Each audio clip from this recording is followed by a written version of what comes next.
नमस्ते साथियों, इस वीडियो में आप सभी का स्वागत है। आप देख रहे हैं right update YouTube channel and important update है, गुड न्यूज़ है आपके लिए। अगर आप नीट का फॉर्म भर चुके हैं और आपके एप्लीकेशन फॉर्म में आपसे कोई भी मिस्टेक यानी कोई भी गलती आपसे हो गई थी, कोई गलत इन्फॉर्मेशन आपने अपलोड कर दी थी या फिर फिल कर दी थी, फाइनली एनटीए ने जो नोटिफिकेशन है जारी कर दिया है। अब आप करेक्शन कर सकते हैं। देखिए, जब आप एनटीए की वेबसाइट पर आएंगे, यहाँ पर आपको दिखेगा लेटेस्ट का सेक्शन, सिंपली अर्ची पर क्लिक करेंगे, देन आपको दिख जाएगा ये वाला नोटिस।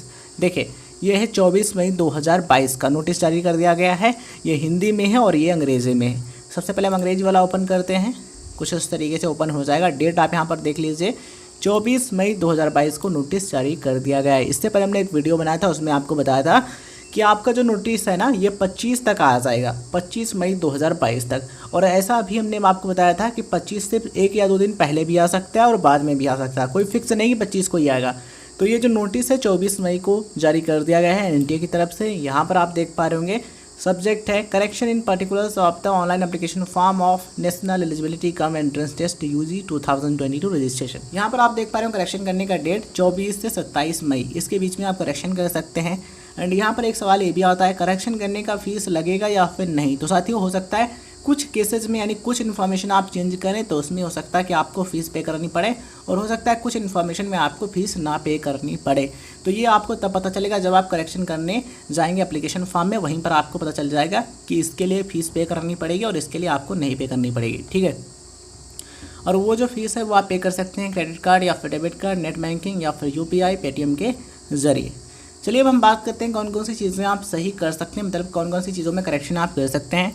तो यहाँ पर आप देख पा रहे हो मेंशन किया गया है, candidates are allowed to change all the fields including images uploaded.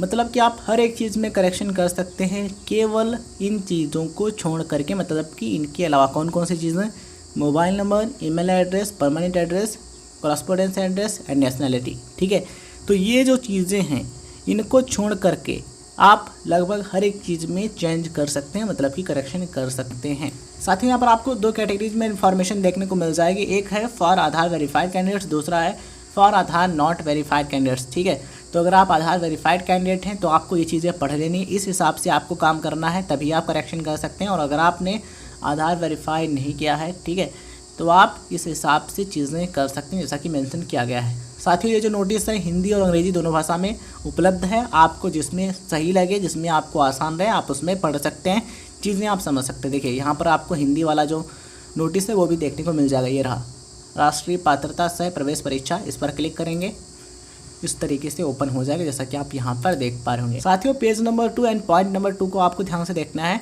आधार सत्यापित अभ्यर्थियों के लिए, मतलब कि आधार वेरीफाइड कैंडिडेट्स के लिए यहाँ पर इन्फॉर्मेशन दी गई है। सभी 3 स्थान सत्यापित यानी अभ्यर्थी का नाम, जन्म तिथि और लिंग। ठीक है, इन तीनों में कोई सुधार नहीं, मतलब कि ये वेरीफाइड है, आपका वेरीफाई हो चुका है, तो ऐसे में आप इनमें कोई भी सुधार यानी कि कोई भी करेक्शन आप नहीं कर सकते हैं। सभी 2 स्थान सत्यापित यानी अभ्यर्थी का नाम, जन्म तिथि और लिंग। अब देखो यहाँ पर क्या मेंशन किया गया है, असत्यापित स्थान में सुधार की अनुमति है, मतलब कि जो चीज़ अभी वेरीफाइड नहीं हुई है उसमें आप सुधार कर सकते हैं, मतलब कि करेक्शन कर सकते हैं।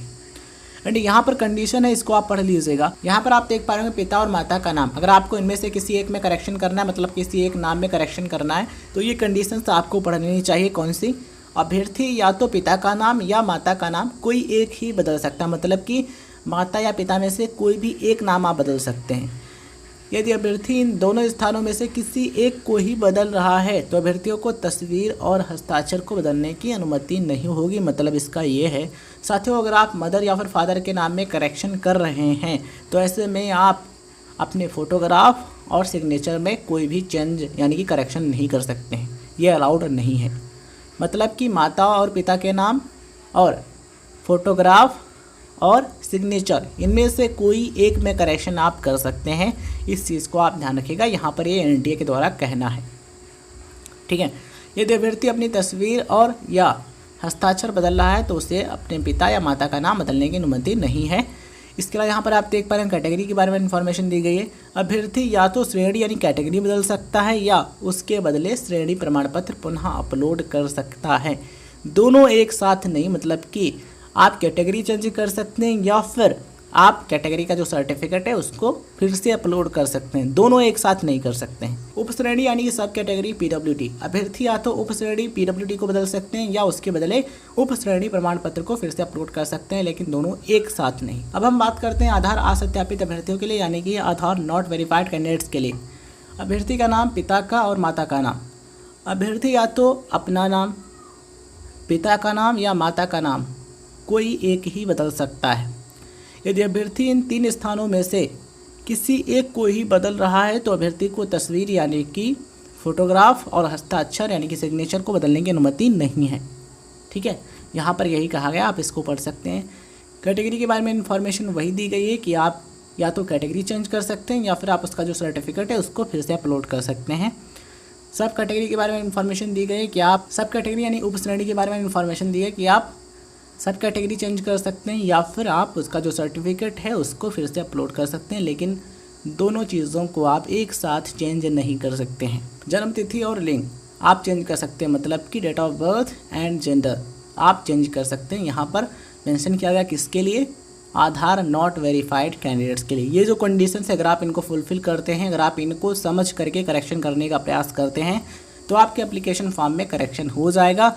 कुछ केसेस में हो सकता है कि आपको फ़ीस पे करनी पड़े और कुछ में हो सकता है फ्री में हो जाए, मतलब कि फ़ीस आपको ना पे करनी पड़े। ठीक है, तो साथियों ये जो नोटिस है आप इसको डाउनलोड कर लीजिए। हिंदी वाला भी अवेलेबल है यहाँ पर और अंग्रेज़ी वाला भी है। आप दोनों में से किसी एक को डाउनलोड करके चीज़ें पढ़ सकते हैं। नीट की वेबसाइट पर जा करके वहाँ पर लॉगिन करके जो करेक्शन विंडो है वहाँ पर क्लिक करके आप करेक्शन कर सकते हैं एप्लीकेशन फॉर्म में। उम्मीद करते हैं साथियों इस वीडियो से आपको काफ़ी जानकारी, काफ़ी हेल्प आपको मिली होगी। वीडियो आपको अच्छा लगा हो, चीज़ें आपको समझ में आई हो तो इस वीडियो को लाइक कीजिए। चैनल पर नए हैं तो सब्सक्राइब जरूर कीजिए और ऐसे इंपॉर्टेंट अपडेट के लिए आप टेलीग्राम चैनल जरूर ज्वाइन कीजिए। डिस्क्रिप्शन में लिंक दिया गया है। धन्यवाद। जय हिंद, जय भारत।